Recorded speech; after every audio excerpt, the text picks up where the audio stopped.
Welcome to Teed Up Sports Podcast, your new go-to pod for sports, entertainment, culture, and humor. Today we continue to talk about the NBA playoffs, talk a little baseball and football, and give our betting predictions for Warriors-Rockets Game 3 and Bucks-Celtics Game 3. I'm Brock, and we teed up.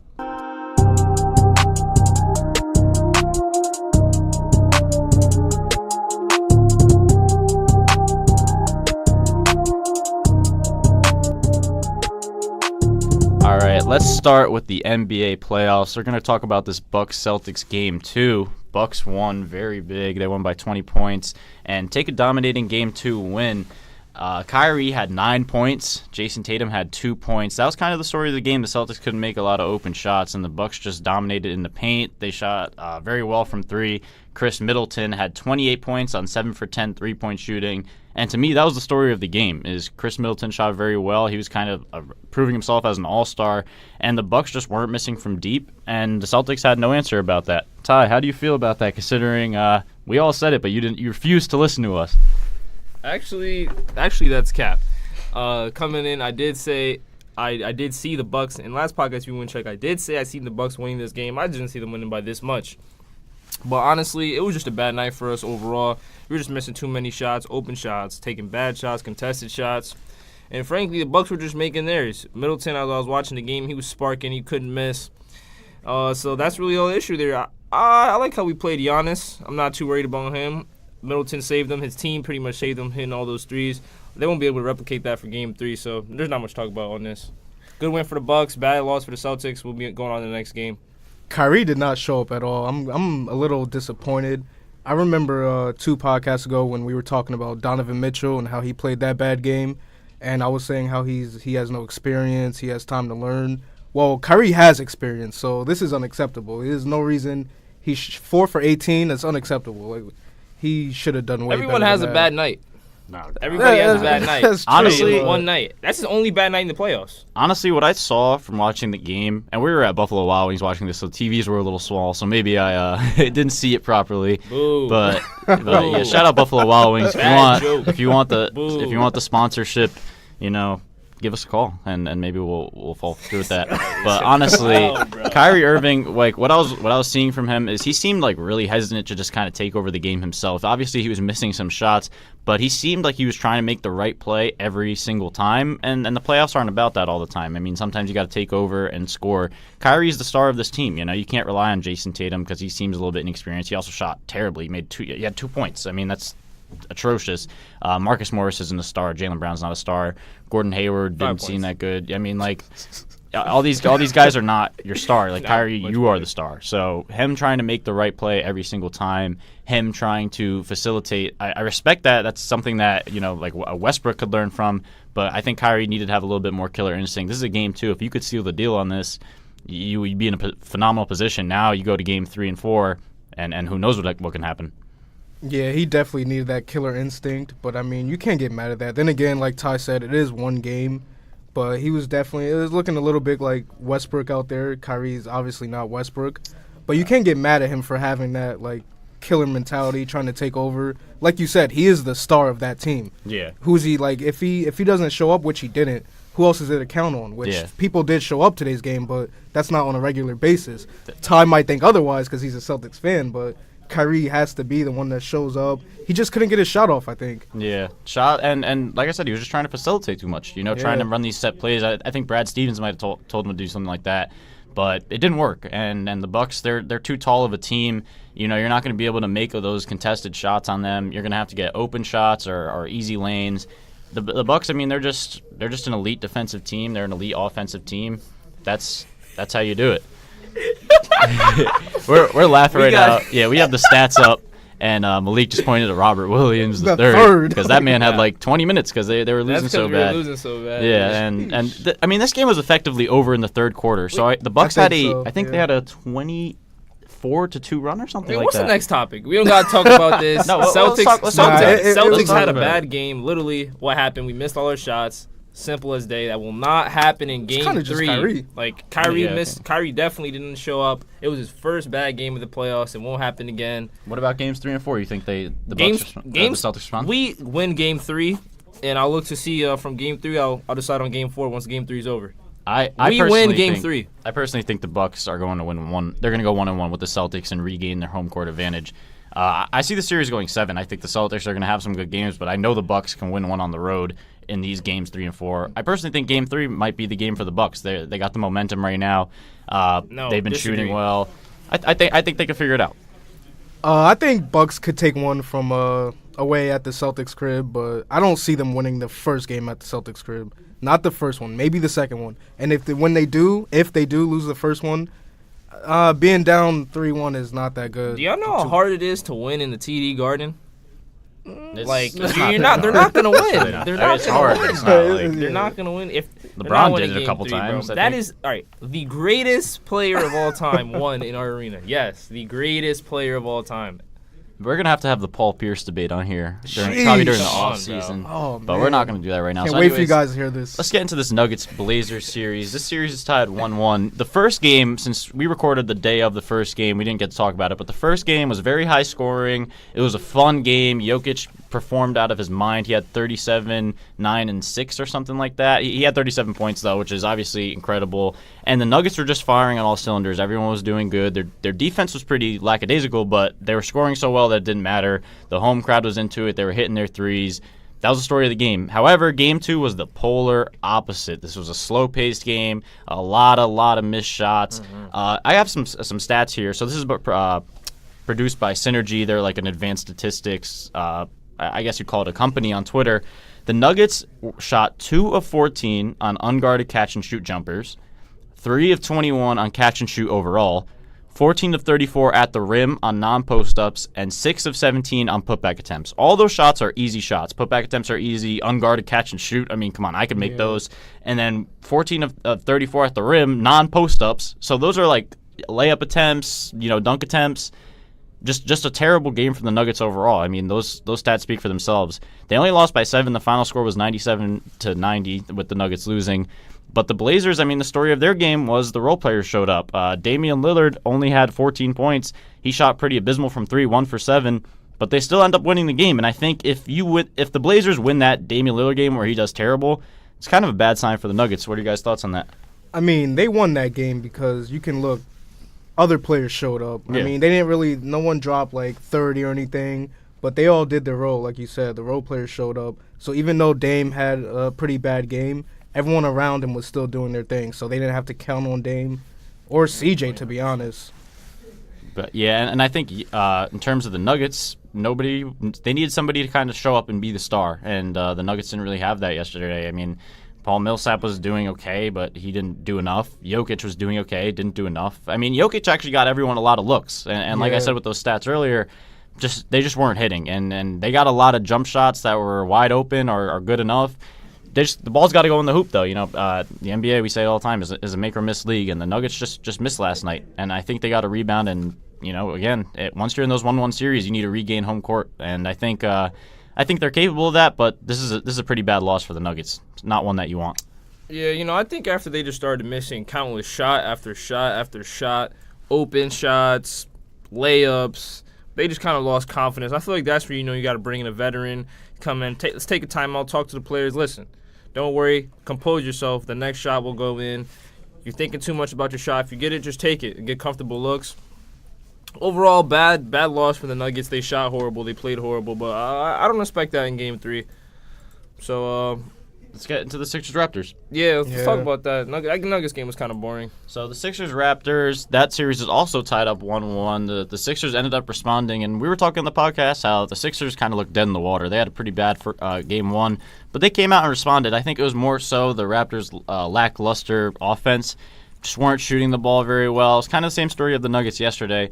Just missing open shots, and Kawhi did his part. He had 35, but it's just wasn't a good game from the Raptors. But the Sixers, they ended up having a great game, mainly because of Jimmy Butler. And we talked about this on the podcast. He needs to show up. He's not the official leader of the team, but he has to start acting like it because they acquired this guy through trade. They really wanted him.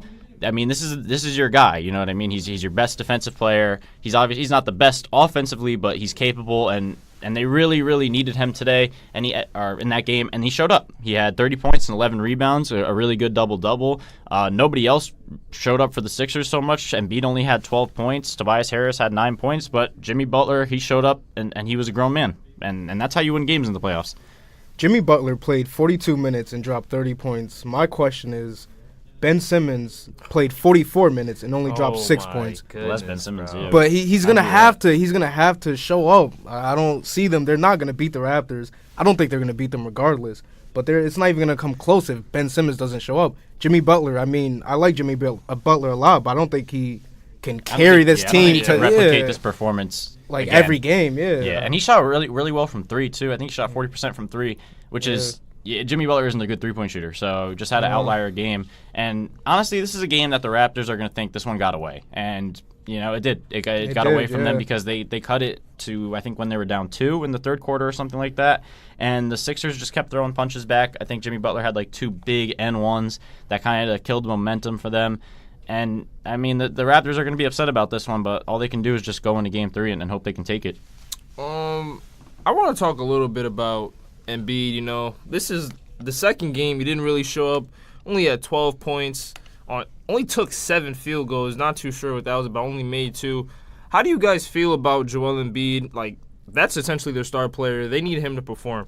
How do you guys feel about Joel Embiid going into the next couple of games? Is he going to perform, and will they win if he doesn't? It's a bad matchup for Embiid, to be quite frank, and that's what makes this series so difficult. You look at the Nets game or the Nets series.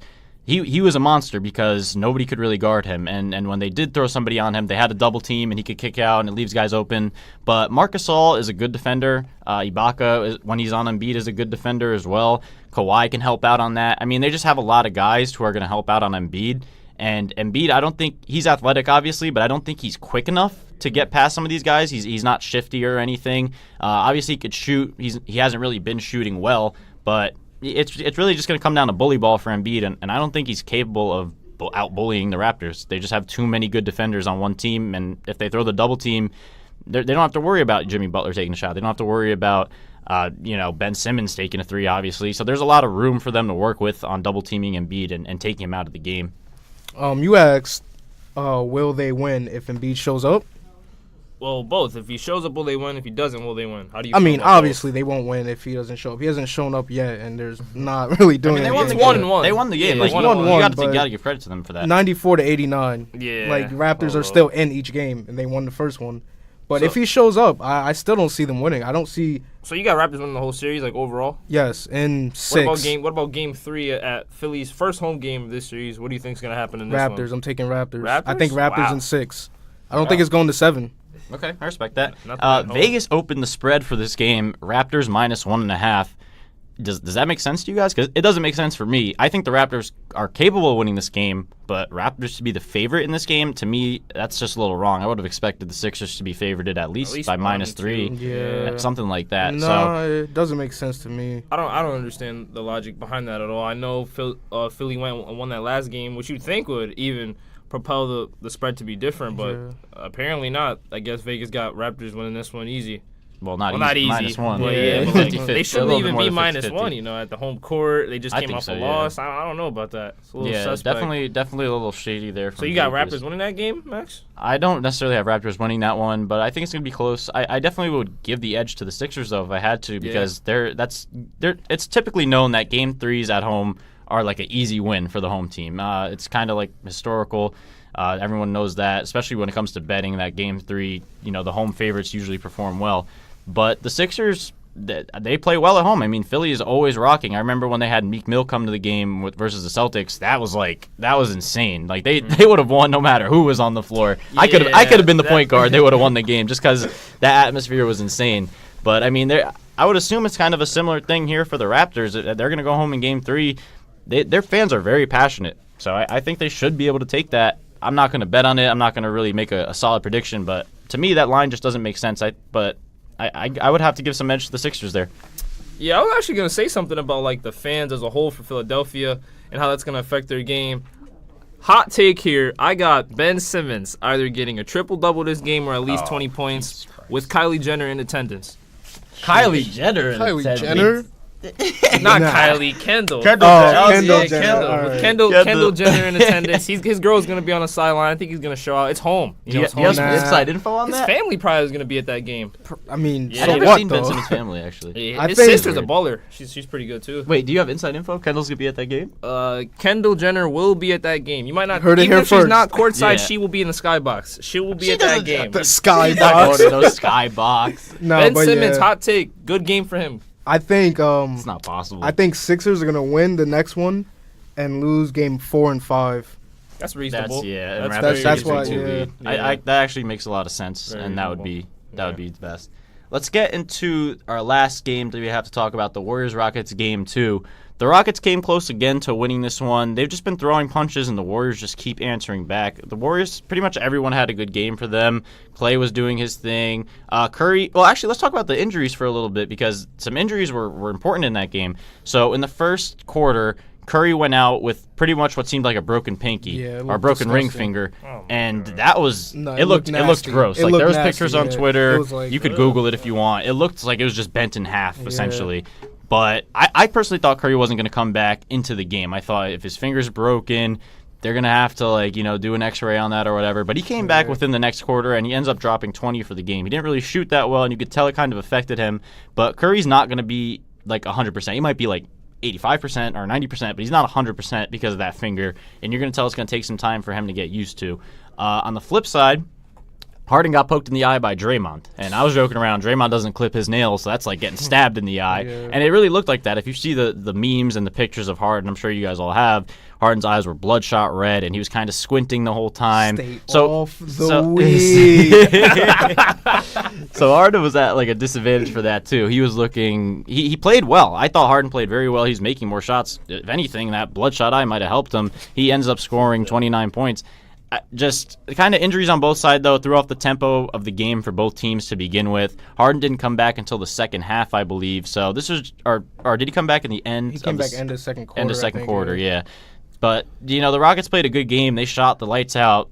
They really probably should have had this game just looking at the stats. But the Warriors just make those runs when they matter most, and they hit their threes when it matters most. Clay got hot a little bit. KD obviously is doing his thing, and that's the thing. It's just hard to beat the Warriors, even without DeMarcus Cousins, who I thought was going to be a factor in the series. I thought so too. Do you guys think the Warriors have a chance to sweep? Yeah, it's looking. I like the Rockets a lot. I like Chris Paul, James Harden. Those are two dudes I really like, but I don't know. It's just looking real scary. The Warriors are just such a good team. No matter what you do, how are you really gonna beat them? Rockets had a relatively good game, and they still lost. Both games. Game 1, 2 was good. Yeah. I mean, they were itching for those fouls game one, so understandable. Yeah. But I feel like they should have won that. But that's for another day. The referees. I don't know. If they don't take game 3, they're gonna get swept. But I think they actually do take game 3. I think they take game 3. Yeah, I think they take game 3. Maybe by 4 or 5 points. Nothing major, but I think they're gonna play their heart out and get game 3. Maybe the Warriors might be a little lazy in that one too. All right, so game 1, they were itching for fouls, like Ty said. Game 2, they played good. This is at the Warriors' crib. They're going back home. I yeah. think they're taking game That's 3. a If they very good don't, point. then that's scary. I think they're getting swept if they don't. But I think they're taking game 3 at the crib. I mean, like you said, Curry, he's not going to be He's not 100%. No DeMarcus Cousins. Isn't Clay still somewhat hurt, even though he's playing? He's all right. Yeah. So, I mean, Clay's all So right. they might take the 100%. next 2 games. Now that you said that, I'm thinking about it. Let's say game 3, they get their calls. And then game 4, they just play out and still get their calls. It's their home court. Do you guys see them taking the next 2 games or not possible? Me personally, I don't really have any predictions for game 3. I think that's going to be a bloodbath. I think both teams are going to throw 100% out. The Warriors, if they're smart, they're just going to throw everything at the Rockets that game. To me, the thing with the Warriors is if they have that one game where they shoot the lights out, if that just happens to be game 3, Clay just happens to drop 30, KD drops 30, they have one of those games, the Rockets lose the series. I mean, they can't afford you can't go down 3-0 obviously. If this was 1-1 and the Warriors won that game 3, the Rockets would be in a good spot. Obviously, they could come back out in game 4 and just run it back essentially. But the Rockets came close twice. They didn't win either. If it comes close again and they still don't happen to win, I mean, that's the end of the series. And the Warriors, they're going to have one of those games. These 2 games weren't impressive from the Warriors. They just been doing what they're supposed to do. Yeah. The Warriors are going to have that one game where they score the lights out or they shoot great from 3. Even if Curry's finger is really affecting him, which I don't think it is, it's just he's going to do his thing no matter what. So I think the Rockets, they're really in danger of a sweep here. I hope it doesn't happen just because I like the series a lot, and I don't really have any bias towards either team.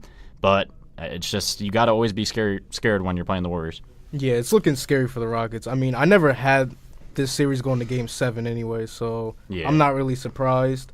But I didn't expect this. I thought Rockets would take one at the Warriors' crib. Now that they didn't, it's looking scary. I just want to say shout out to the refs for Game 2 because that Warriors-Rockets series, like the Game 1, was really abysmal with the officiating. They were under a lot of scrutiny. Pretty much every talk show, including us, was talking about it. And the refs responded. The refs responded in Game 2. I mean, they did really well. Both teams shot a fair amount of free throws. There was no BS calls. No one seemed to be complaining. So, round of applause to the NBA and its officiating for kind of doing a great job of just pushing the series away from the officiating standpoint and more on just the pure basketball of two good-ass teams. Anyways, we're going to start a Q&A segment. So we've been getting a lot of questions on Instagram and Twitter, and we really have been debating it. If you want to ask us a question, whether it be anything basic about a specific player, about the history of the game, it could be NBA, baseball, football, whatever, shoot us a tweet at TU Sports Pod, or DM us on Instagram, TU Sports Pod, or email us, tusportspod@gmail.com. I mean, you could literally give us any way to give us a question, and we're going to pick one or two a week, and we're going to give you guys a shout-out, obviously, and we're going to answer the question. So we got one today. He didn't know about this segment, but we're introducing it today because of this question, essentially, and it's from Kev Got Heat on Instagram. Why don't you guys talk about baseball? Well, it's too early in the season. That would be like my general response. But let's do it. Let's talk some baseball. Who are your guys' World Series contenders? Go ahead, Malik. What you got on this one? World Series, I'm going to have to go Yankees. But I like the Rays, man. To me, the Rays are a good sleeper team to make it far in the playoffs because they play baseball in a different way. They're analytically driven. They have a good pitching staff, and the players they're all around underrated. They have one of the best records in baseball right now, and I don't see how that will change. They're low key changing the game, and it is easy to do that. Rays, I don't know. I think I got the Cubs. The Cubs. Yeah, right now this team is underperforming bad, but the Cubs are capable of winning games. The division's a little tough. They got to go through the Cardinals, the Brewers, but those bats are gonna wake up. They just gotta get their act together and start getting these runs going.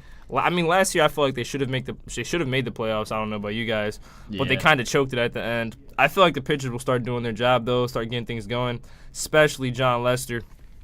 I expect him to start getting this shit really, really going. I think if they make the playoffs, John Lester. It's funny. No one likes John Lester, bro. John Lester is just like it's because you're a Red Sox fan. That's why you like him. Oh my god. But more of the story is, I think they'll make the playoffs once they start and they'll start making some more noise.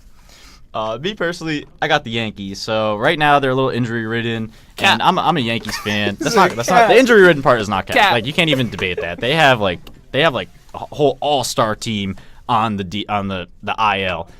Basically, Giancarlo Stanton is hurt. He should be back by now, but he's not. Andujar's hurt. He should be back by now, but he's not. Luis Severino, who's like their star pitcher, should be back by now, but he's not. Who else am I thinking of? Clint Frazier should be back by now, but he's not. Aaron Hicks should be back by now, but he's not. They have a lot of guys who are hurt, and they're kind of milking it. But I think it's good for the Yankees that they have these injuries now to get them out of the way, because when these guys all come back, they're all going to start clicking together. This is kind of like an extended spring training for them almost, and I think that's a good thing. The Yankees' bats are really good. They're capable of hitting home runs, but obviously they can get base hits, and that's what they've been kind of proving to recently. They're staying afloat for sure. I think they're 17-12 as we're recording this, which is great. To me, they're going to win the AL East, so that's a really good sign for them in the playoffs. They don't have to play any wild card games. They can make some midseason moves if they need to. I don't think they have to. Wouldn't make a lot of sense for me. And on top of that, they just have a really elite bullpen. They have good starting pitching, an elite bullpen. To me, they have all the makings of a World Series champion. I think Yankees go for number 28. All right, man, enough with the baseball. Let's get into football, my favorite sport. We're going to do the over-under segment. Today's over-under segment is all going to be football. We're going to do season win totals, the Jags, Raiders, and Saints. What do you think, Brug? So let's get the first one. Jags are over under 8 wins. I personally have the over on this one. I love this Jags team. I think they're going to win the division. They got Nick Foles recently, the former Super Bowl MVP. He won the Super Bowl with the Eagles. And to me, last year was just kind of a fluke. They never really got it together. They had some good wins against the Patriots, if you remember. Just kind of fell apart, though. And really, I think the story of this team was they had no motivation. And kind of when you have a bad year like that, usually just forget it. Clean slate. You hop back into next year and do your thing. They have Leonard Fournette, who was battling injuries last year. He's going to be healthy this year. That defense, I know, is elite.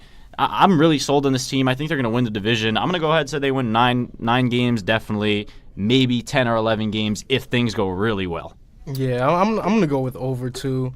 I really like Nick Foles on this team, but Leonard Fournette, man, he has to show me something. Well, he was battling injuries, Yeah, so I think he's going to be all right. I don't know. I hope so. I got over as well for the Jaguars. I completely don't like Blake Bortles. I'm glad they chopped him down, got rid of him. Bringing in Nick Foles is just going to make them all so much better, so definitely over 8. All right, the next team we have is the Raiders. Obviously, they have Antonio Brown. That's the story of the offseason. Their win total is pretty low, only over under 6, which I guess makes sense because they were so abysmal last year and they only got like 1 or 2 significant upgrades. Actually, kind of like a breaking news thing, Isaiah Crowell is not going to play this season. He got, I think, a torn ACL or something in practice, so he's going to be out the whole season. That was one of their big free agent signings from the Jets, Isaiah Crowell, but he's not going to be playing. So me personally, I'm going to have to go with the under on this one. I think this team is just going to be all media and no actions, and I think they're going to have a lot of hype around them. They play in the toughest division in football. They have to play the Chiefs twice a year and the Chargers twice a year. To me, maybe they sneak one against one of those teams, but 1 and 3 is kind of in their future. To me, they're just in a bad spot, and they're in a tough division. They got Antonio Brown. That's cool, but we saw how bad they were last year. That wasn't really a fluke. Derek Carr, he's kind of an inconsistent quarterback. If he plays good, maybe they get 6 wins on the dot, but I'm going to have to go under here. I think they win 4 or 5 games, and I think the media is just going to crucify these guys. Yeah, I'm thinking 6 on the dot too, but I'm going to have to go with over just because I can't wait to see Carr and AB. I don't want to go with under because we don't know how they're going to play together. I know they have no running back right now, but I don't know. I think they can do 6 or 7. Yeah. 7 it's not too bad. I'm saying 5. I think this number is pretty 5 spot is, on, yeah. though. I think this number is pretty spot on. What do you think, Ty? Let's just talk about a good team. I don't really care about the Raiders. I might give my opinion on this. Let's talk about the Saints. What do you guys think? We got them in at 10.5 for the over/under. What do you got on that, Malik? I'm a Drew Brees guy, so let me hear something. You're going over? Yeah, I got over, by the way. Over. I'm gonna take. I think I'm gonna go with under. Yeah. Drew Brees is getting older. That team is amazing. That's more experience. But but Drew Brees is getting older. The Rams are getting better. Their division's getting better. That's true. I don't think. I can't see them winning 11, 12 like they did last year. 13. Nah, I think under. To me, this is the easiest under. If you're going to bet regular season win totals, All this is right. the easiest under. First of all, This Max is the easy under. hates Drew Brees for some I don't reason. hate Drew Brees. He talks so much shit about Drew Brees. I don't hate know Drew what Brees. he has against him. I Nothing. don't know if He's it's a because nice he's guy. short. I don't know. I'm short, too. I mean, I'm not he actually might be my height, to be honest. He might be, and look what he But- does. Look at all the records. But I'm not a quarterback. Anyways, I got Saints under 10 and a half for the house. Like if you have a nice sum of money, you feel like, don't go on a vacation, just put on the Saints under 10 and a half and you could get 2 vacations. That's To me, cap. honestly, I really mean it. This team is super, super overhyped, and this is a really, really juiced win total. So the Saints last year were obviously incredible, but they had a great run that kind of elevated them to that 13-win mark. To me, That the run didn't reason come out of to me, nowhere. yeah, of course, it didn't come out of nowhere, but this team is like the worst place possible. They have like a Super Bowl hangover without going to the Super Bowl because they were this close to going there. Drew Brees is getting kind of old. To me, that second half of the season, like from the Thanksgiving game onward, he was bad. No, to he be wasn't. quite frank, he was bad. He was throwing bad 2 picks. games in a row. He wasn't really getting. He was bad against the Cowboys, and he was bad the game He after. was bad I'm against not the sure Rams they too. played. He was bad against the Rams too. In the playoffs? Are you crazy? Through the game-losing interception. That doesn't In mean he had a overtime. bad game. He had a mistake at pretty the end bad of the game overall. He did Though. not They have a weren't. bad Their game. offense That's wasn't cap. rolling. And regardless, I'm not going to talk about Drew Brees here. This team just doesn't have enough talent anymore. They lost Mark Ingram to free agency to the Ravens, so it's just going to be Kamara. They're going to figure out Kamara quick. I mean, like Kamara is good because they have Ingram too.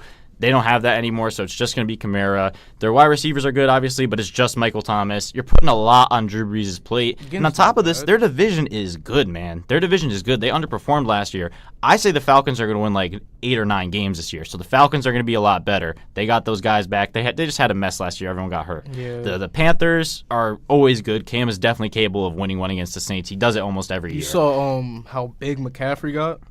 Yeah, I did scary. see that. McCaffrey that looks incredibly aki, which is yeah. If he becomes like a really just tough running back, he's already elite as is. Yeah. But if that doesn't affect his speed, that's going to be interesting.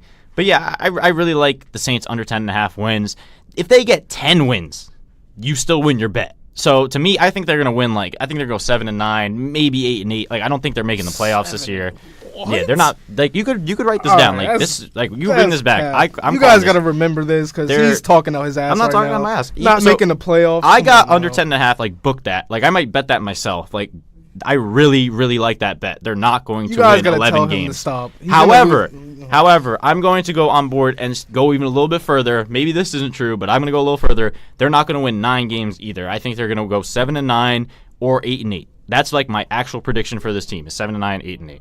But let's get into an actual betting segment. These are just like predictions. I might actually bet that Saints under because I love it so much. But what are your guys' predictions for these NBA games? Let's do a little record recap before we get into it. I'm 2-1 right now. So very successful. Malik is also 2-1, and Ty is 2-2. Man, oh man. Yeah. So yeah, you gotta, if you like losing money, listen to Ty. That's basically what it comes down to. That's cap. This is the title of this is gonna be Cap Show because there's a lot of cap between these two individuals. Cap Sports right here. Podcast. Yeah, Cap Sports Podcast. I'm gonna jump right into it. I got Warriors +4. That's the go-to bet For game 3. Yeah, +4. I do have the Rockets winning the game. Of course, I said they would win, but I don't. But by a little +4 bit? though, just by a little bit. Little. I think it's going to be down to the free throws this game, Yeah. The Warriors are the Warriors. You've seen what happened in the first 2 games. The Rockets are going to come in this one. This is their home court, so obviously, that's going to be a big advantage. But I don't see them winning by, like, a landslide at all. It's the Warriors. Yeah, I have Warriors +4 too. I have Rockets winning the game, but I don't see Warriors losing by more than 4. Based on the first 2 games, I can't see it. I just can't. What do you think, Max? I don't have this game. I have the Bucks Celtics game. I'll get into that. But it's just weird. You guys are all over the Rockets. I know your Rockets going to win in this game 3. They're going to show up. 4 is a low spread. It's the Warriors. It's the Warriors. So you think the Rockets are going to win by 3? I think they're going to win by 3. Like a buzzer beater 3?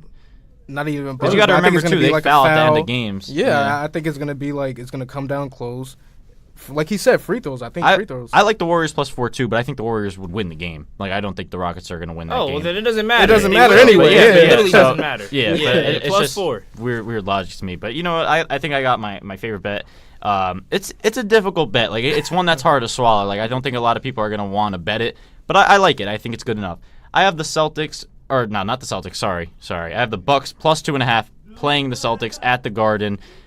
This is a tricky bet, like I said, because the first thing you think of is Game 3, Celtics at home, and a low spread. Like you're dying to take the Celtics, but I love the Bucks here. I just think they're just a mismatch. Like the Bucks are just the better team. That Game 1, they were caught sleeping.